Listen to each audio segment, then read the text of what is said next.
Hey, welcome back. Recently I was brainstorming some video ideas and I realized how many full coverage foundations, concealers, and powders I have in my collection that I just don't really utilize anymore. Most of you all know throughout the past 3 to 4 years, I've really toned down the vibe of my makeup. I like just a very natural, undone look, whereas, the trend 5, 6 years ago was the Kim Kardashian, flawless, smooth skin. And so I feel like there's probably a lot of you all that have some pretty expensive foundations that are super full coverage, or at least in the full coverage realm, or even concealers and powders that are just kind of hiding away. And I thought it would be interesting to show you all how you can use those products and manipulate them to look more natural and to look more skin-like. So I've got some of my most full coverage products to work with today. We've got Estee Lauder Double Wear Foundation, which we all know is a cult classic in the full coverage world. I've got some MAC Studio Fix powder here, Tarte Shape Tape, NARS Radiant Creamy, just everything that I generally would not use on a daily basis. I'm going to show you how you can pull these products out and kind of make them work for a more natural look. All right, so like I said, I'm going to use Double Wear today, Estee Lauder Double Wear. And before I do that, I'm going to spritz my face with a little bit of Fix Plus. Using any type of setting mist or setting spray before you go in with a floor coverage foundation will definitely shear it out and it'll kind of help break up that pigment. So I'm just going to do a couple spritz of this. You can pretty much use any type of setting spray you own, but Fix Plus is something that's really good to have on hand. All right, so moving into the fun part, I've got a little bit of my Estee Lauder Double Wear on the back of my hand. I've mixed two shades because honestly, I've never worn this religiously enough to know what my color is, but I think these two colors mixed together will work. So the trick in making a fuller coverage foundation look a little bit more healthy and luminous is very simple, and that's just to dilute it. And you can do this a couple different ways. The first way, and probably the way I'm going to show you all today, is to use a mixing medium. So this could be something as simple as a really lightweight moisturizer. The Clinique Dramatically Different lotion is a really good thin one. You could use your daily moisturizer with SPF in it. Something like Charlotte Tilbury Wonder Glow would also work. Basically just something that is liquid and that doesn't have coverage to it to tone down the pigment and tone down just the overall finish of a full coverage foundation. You could also use something like a beauty blender that obviously always gives you a more sheer finish. Now, it doesn't really dilute the product, it just applies it in a thinner layer. So I'm actually just going to show you how I use a mixing medium with a floor coverage foundation. So I'm going to use the Clinique Dramatically Different moisturizer, and I'm going to show you how much I've got on the back of my hand right now. So this is about the amount that I've got in foundation, and I'm really just going to do one pump of moisturizer, and it does kind of turn it into more of a tinted moisturizer type look. The great thing about mixing mediums is that you can apply more or less where needed. So if you really want to tone, I'm actually going to tone this down a little bit more. So I'm going to do one more pump of moisturizer, and I can already see the product is shearing out. So I've got it sheared out on the back of my hand, and I'm just going to apply it. I'm going to show you half of my face first. So like I said, using a beauty blender with this would look amazing. It would look sheer, would work perfectly fine. I'm actually going to show you how I do this with a foundation brush.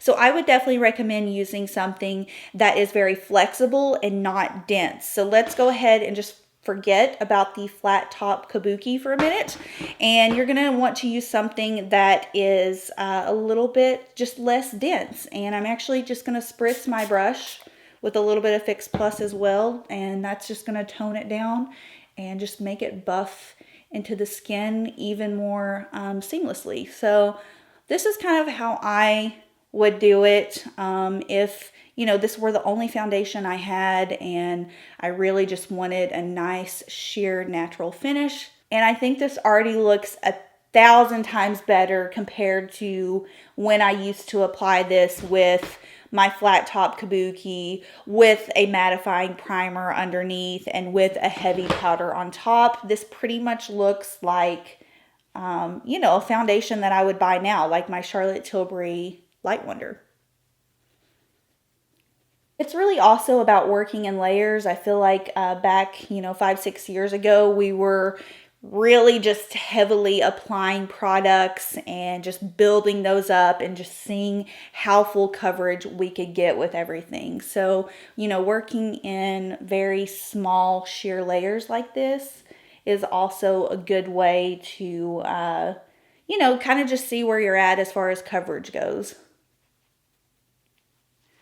So speaking of layers, I'm actually going to do one more quick layer just to show you how you can very easily build this up where you need coverage.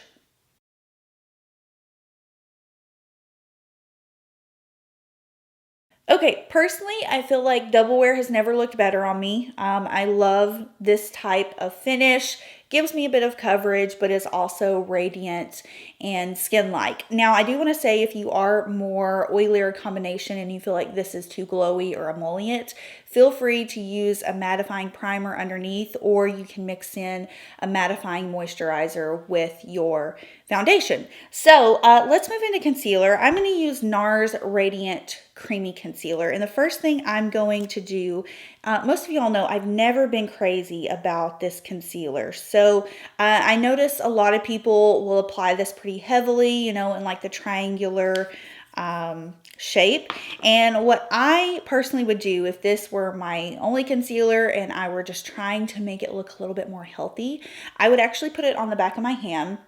So I've got a little bit on the back of my hand. And again, you all know I'm a huge fan of multitasking brushes and multitasking products in general. I'm just going to take that same brush and again, just spritz a little bit of Fix Plus on there to dilute it down. I don't necessarily want to mix anything in with the concealer because since it is going on more delicate areas, I could definitely see that breaking up a little bit more on the under eye area. So yeah, just gonna dilute my brush a little bit. Again, Beauty Blender would work perfectly.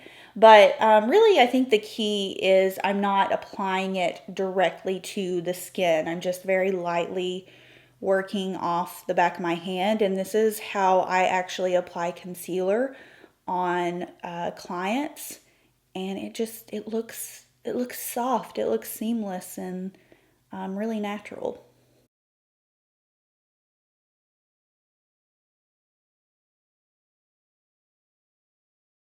Guys, I am dying over this base. This looks phenomenal.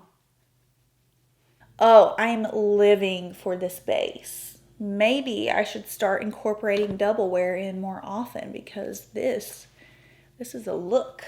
All right, so now I'm gonna work on toning this down a little bit with some powder. Normally, I would use my tried and true Bare Minerals Hydrating Mineral Veil, and I would definitely suggest for the under eye area using something that's a little bit more lightweight and translucent is always the best way to go, but I am gonna use my Studio Fix powder today just to kind of show you how I would apply it in a lighter fashion just to set the entire face. I have this really cool brush here from MAC and it is a 137 brush. It is so flimsy, it is so lightweight, it feels like a feather gliding across your skin. And so this is the type of brush that I would use for applying this type of product. So I've just lightly tapped a little bit on the brush and I'm just lightly going over my skin with it. I wish Real Techniques would make a dupe for this brush because, oh, it's a gem. It is a gem.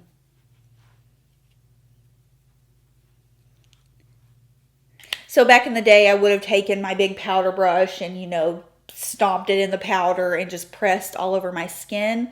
That is one hellacious crime for my face nowadays. So yeah, just, you know, using this in a really, really light-handed, and this is a phenomenal powder. You all know I love this powder, but it can get heavy really fast, especially on top of liquids. So you can see already it's pretty much, I wouldn't say completely mattified my skin, but it has really, just with the small amount that I've used, tone down that glow. So truthfully, this is the base complete for me, but I will say that going in with a cream contour, cream bronzer, and a cream highlighter to me also gives the illusion or the finish of just more natural skin. So I'm just going to do that really quickly with my Charlotte Tilbury contour wand. This is one of the most natural contour products on the market, in my opinion. It is also bomb AF. It looks so incredibly good. And then also by just using that small amount of powder, it really doesn't matter if you put cream or liquid underneath or on top of it. Who gives? No rules. As I lay out 30 rules for you all to follow in this video. All right, might as well finish up the face with you guys. I'm going to use a little bit of, obviously, NudeStix Intense Matte Lip and Cheek. I'm mixing Whisper and Kiss today. Ooh, I ordered the Daniel Sandler blushes, the watercolor blushes. They were on sale on one of the websites that you can order his products, and I cannot freaking wait to get those in. Most of you guys know I use creams on top of powders. As long as you're using a light hand with your powder, same thing, working in very sheer layers with your cream, you shouldn't really have a problem. All right, so just finished everything off with a glossy lip, a little bit of mascara, and this cream Almay shadow on my eyes, and that is pretty much it.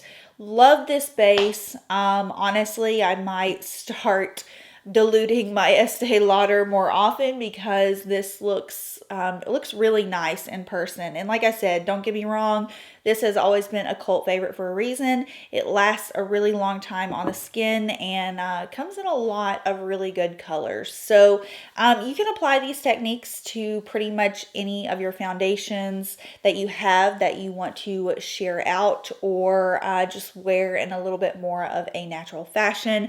I hope you picked up some tips. I'm going to have all of the brushes that I would recommend for application and everything that I talked about in the info box. But if you have any questions for me, leave them in the comments. I hope you all enjoyed, and I'll see you in my next video. Bye.